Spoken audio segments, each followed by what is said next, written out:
Hello and welcome. You're watching India Global. I'm Gargi Rawat. Let's take a look at the headlines we're tracking at this hour. Defence Minister Rajnath Singh refused to sign the joint statement of the Shanghai Cooperation Organisation due to its failure to address India's concerns regarding cross-border terrorism. In his address, he hit out at Pakistan. The CIA has backed Trump's claims. The CIA says that strikes have damaged the Iran nuclear sites, that they were severely damaged is what John Ratcliffe has said, backing the president.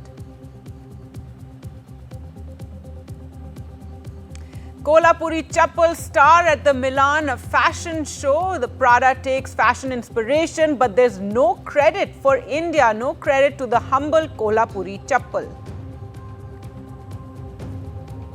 And the Axiom 4 mission crew all set to dock at the International Space Station. Astronaut Subhanshu Shukla's Hindi message wins hearts. He says namaskar from space. He also says how this mission is a solid step towards India's own human space program.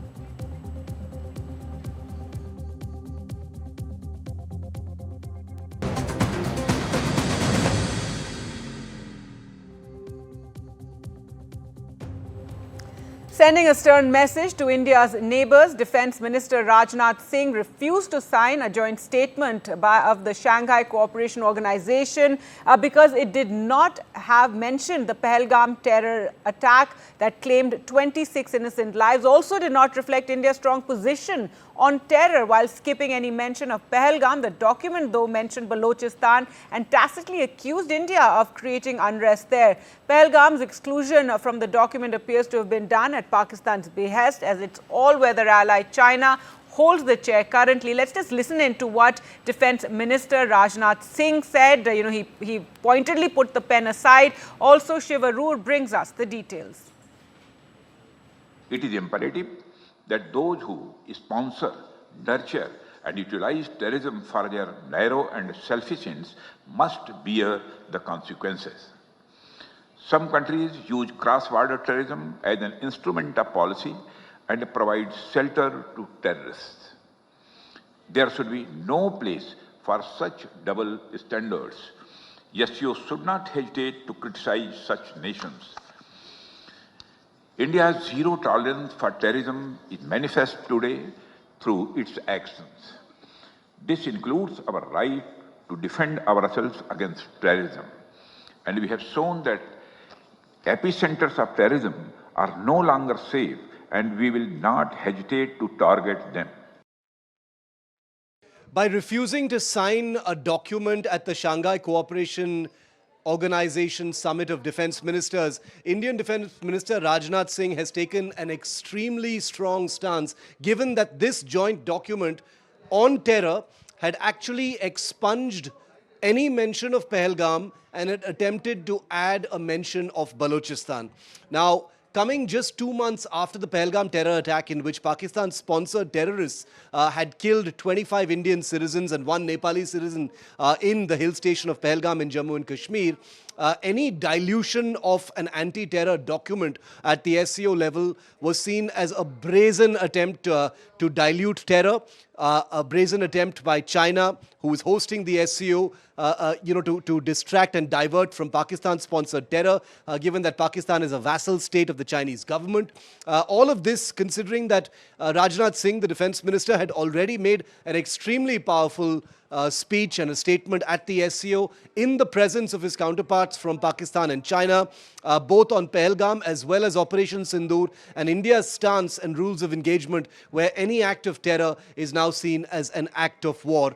China's complicity in trying to dilute any mention of Pahalgam is not to be missed, given that when National Security Advisor Ajit Doval was at the SCO just before Rajnath Singh, his powerful comments on it, there was no comment from the Chinese side on it. There was no attempt by the Chinese to actually, put Pakistan, try to defend Pakistan or try to divert from those statements, which was seen in some ways as Pakistan's increasing isolation. But the document at the SCO, obviously at the hands of the Chinese, trying to remove Pahalgam and add Balochistan, shows that much more work is still there to be done from a diplomatic standpoint as far as India is concerned. And therefore, Rajnath Singh's strong stance in putting that pen away, refusing to sign that document, could be the first step of the work ahead for India.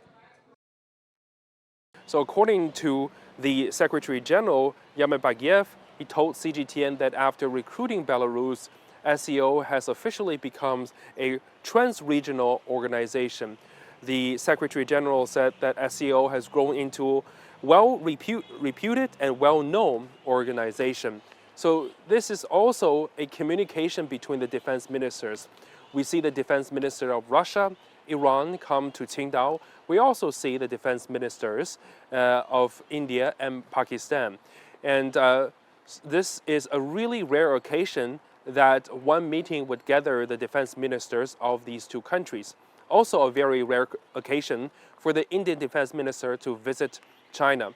There's a bilateral meeting between the defense ministers in China and India, which would give another layer of cooperation and military cooperation between the two countries. Qingdao is the city of the summit, SCO summit, back in 2018. This is the city where the Chinese President Xi Jinping back in 2018 proposed to build a SCO community with a shared future. And this defense ministers event will give a jumpstart to this year's SCO events, where the final summit of the SCO will take place in Tianjin, when the leaders of the 10 member states will further discuss a new blueprint for further cooperation. Well, we're now joined by Brahmachalani, strategic affairs expert. Thank you so much for joining us. And a strong stand there taken by Rajnath Singh at the SCO defense ministers meeting. In fact, this had to end without any joint statement because of India's stand, and also calling out the double standards that the grouping has on terrorism. I think Defense Minister Rajnath Singh did well by refusing to sign the joint communique, because what China and Pakistan sought to do by excluding the Pahalgam slaughter and inserting Balochistan was designed to actually put India in the dock. The fact is that the nexus between China and Pakistan remains strong. This nexus has been built on that old saying that my enemy's enemy is my friend. And for China, working with Pakistan is facilitated by the fact that Pakistan is willing to be treated as a client of Beijing, is willing to do China's bidding. And the SCO summit really showed how Pakistan will do what China wants it to do. And I think we should not forget that what has happened at the SCO summit fits with a larger pattern. China has repeatedly over the years shielded Pakistan's export of terrorism. It has time and again blocked or held up the United Nations designation of major Pakistani terrorists as global terrorists. So given that record, is it any surprise that at the SCO summit in China, the host China sought to dilute Pakistan's role in sponsoring cross-border terrorism?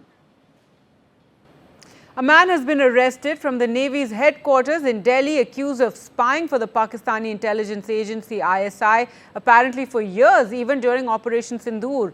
The accused, Vishal Yadav, was apprehended by the police, and his arrest followed prolonged surveillance by the CID, Intelligence Rajasthan, which had been monitoring suspected espionage activity linked to Pakistan. Data from his cell phone revealed that Vishal Yadav had provided confidential information related to the Navy and other defense units to a woman who was in his Pakistani handler, in fact, in exchange for money. With that, time for us to slip into a short break. Coming up on the other side, what the CIA chief said on the bombing of nuclear sites in Iran.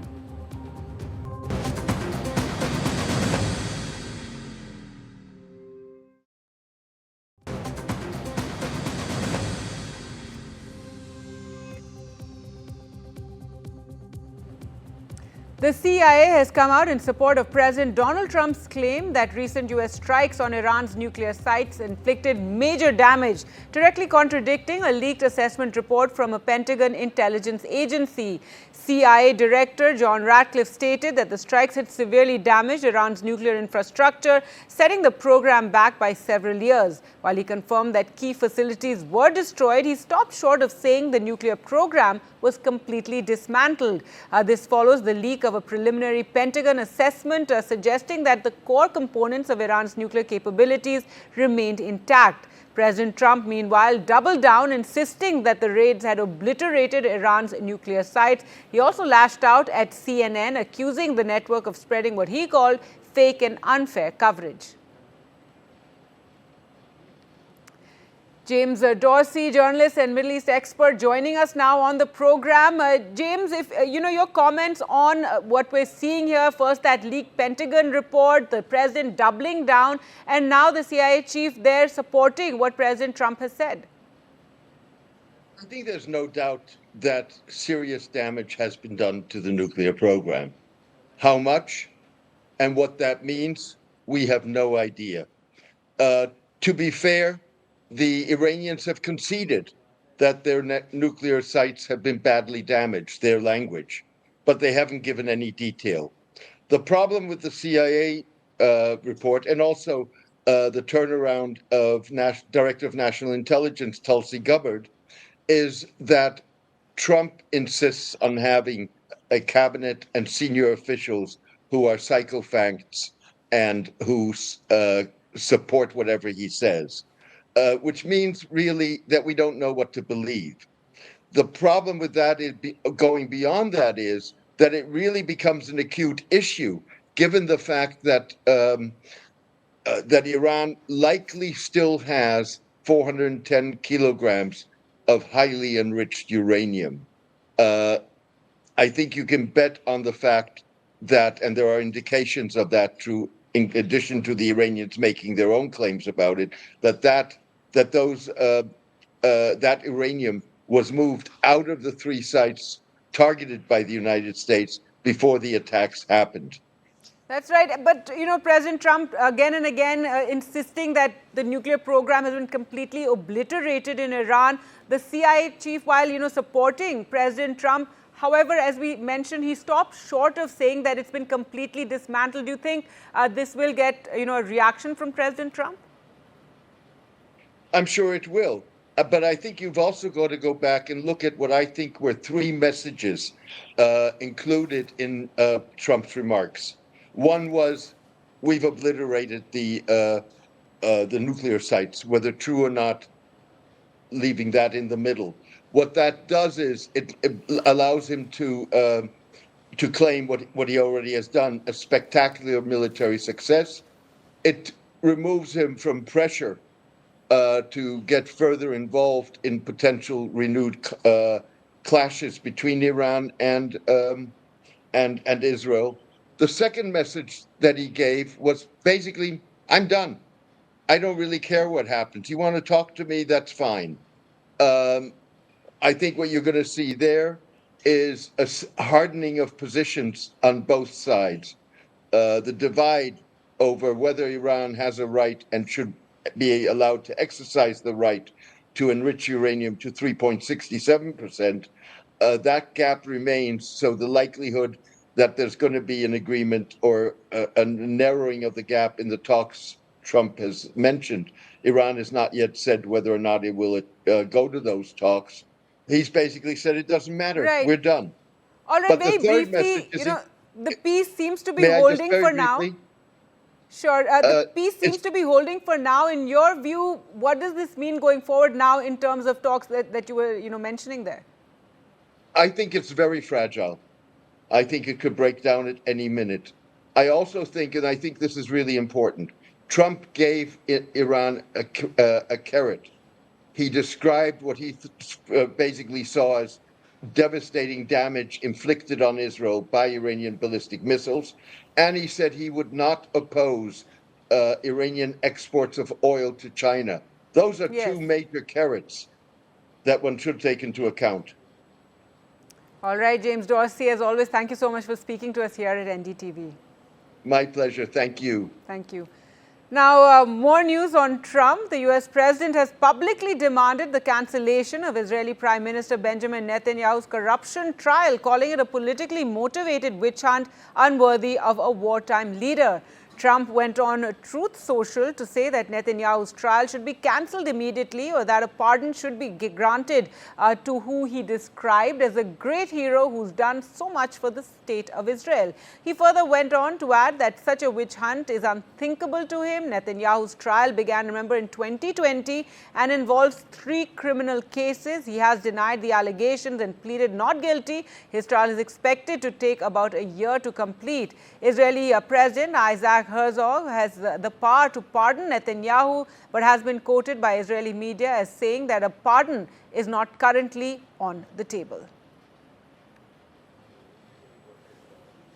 And more news of President Trump. The White House has embraced the daddy nickname given to Trump by NATO Secretary General Mark Rutte, sharing a 1-minute video, in fact, showing Trump's arrival and interactions with Mark Rutte and other leaders at the annual NATO summit. And this has been set to the popular track Daddy's Home by Usher. In fact, the text also said Daddy's Home. Now, this a moniker emerged after Trump's comparison of Iran and Israel fighting like school children, and this prompted the NATO chief who was standing beside Trump. He made this playful remark saying sometimes daddy has to use harsh language, which Trump acknowledged, and this nickname given by Rutte. However, Rutte's efforts to engage Trump during the NATO summit earned him the title of Trump Whisperer. He later said that he was not referring to Trump as daddy when he made that remark, but was just giving an example. Let's just listen into this video shared by the White House. I just want to get your attention. Hey girl. I really want to be all up in your head. Yeah. Is it you say daddy's home for me? And I know you've been waiting for this loving all day. You know your daddy's home, and time to pay. So you ain't got to give my love away. So all my ladies say. All right, so the White House really leaning into that daddy remark. But moving on to some other news, and this is involving a fashion house. Luxury Prada has left the internet in a state of shock with the launch of their latest flat, the Kolhapuri, that is reportedly retailing at 1.2 lakhs. Now, the price for the chappals has has raised quite a few eyebrows, now just for the pricey tag, but also for the fact that the Kolhapuri was not given its due, and Indian craftsmen were not given their due. Here's a report.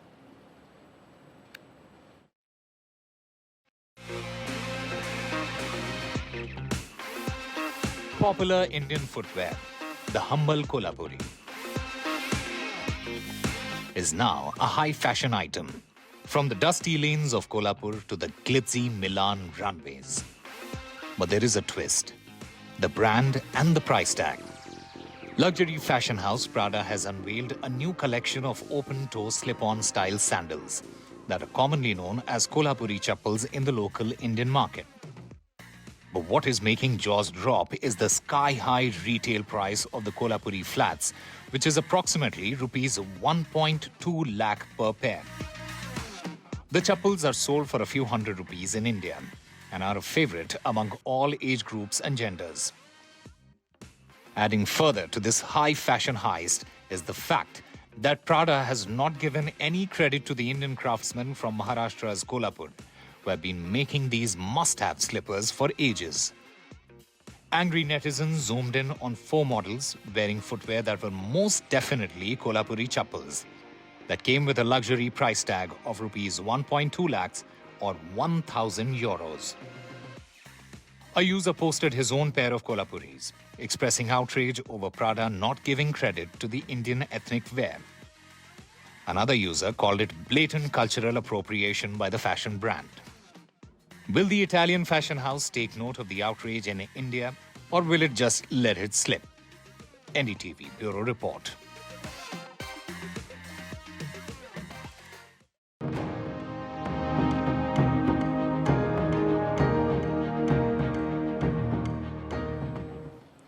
A day after the successful liftoff of the Axiom 4 mission piloted by Indian astronaut Shubhanshu Shukla, the mission is set to dock at the International Space Station later this afternoon.